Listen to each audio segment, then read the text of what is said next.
Copa আমেরিকার আগে Lionel মেসির ইনজুরি বড় চিন্তার কারণ। হ্যামস্ট্রিং ও হাঁটুর চোটে অনিশ্চয়তা দেখা দিয়েছে জাতীয় দলের হয়ে তার খেলা নিয়ে। সম্প্রতি এমএলএসে ভ্যানকুভারের বিপক্ষে ম্যাচের আগে অনুশীলনে বেশ ক্লান্ত দেখা যায় মেসিকে। অনুশীলনে হাঁটু গেড়ে বসে পড়তেও দেখা যায়। তাতেই শঙ্কা তৈরি হয় লিওকে নিয়ে। ভ্যানকুভারের বিপক্ষে ম্যাচে চাপ নিয়ে মেসিকে মাঠে না নামানোর পরিকল্পনা কোচ তাতা মার্টিনোর। একটা ব্যস্ত সময় শুরু হতে যাচ্ছে আর্জেন্টাইন সুপারস্টার লিওনেল মেসির।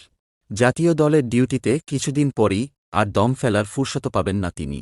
লাতিন ফুটবল শ্রেষ্ঠত্বের আসর কোপা আমেরিকার জন্যে ইতোমধ্যেই লিওকে অধিনায়ক করে প্রাথমিক দল ঘোষণা করা হয়েছে। সামনে আছে প্রস্তুতি ম্যাচসহ এমএলএসের ম্যাচও। আর্জেন্টিনার জার্সি গায়ে মেসিকে মাঠে দেখার আগে ভক্তদের জন্য আছে একটা দুঃসংবাদ।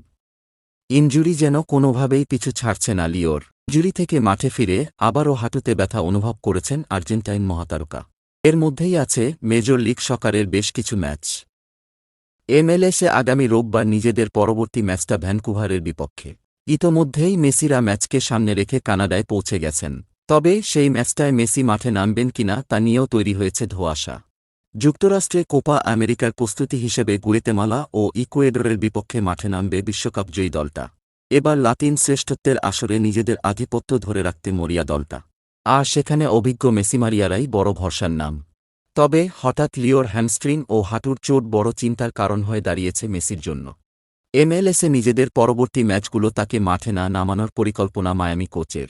ইন্টার মায়ামি নিজেদের শেষ 10 ম্যাচ অপরাজিত। তাই খানিক নির্ভর মায়ামি কোচ তাতা মার্তিনো।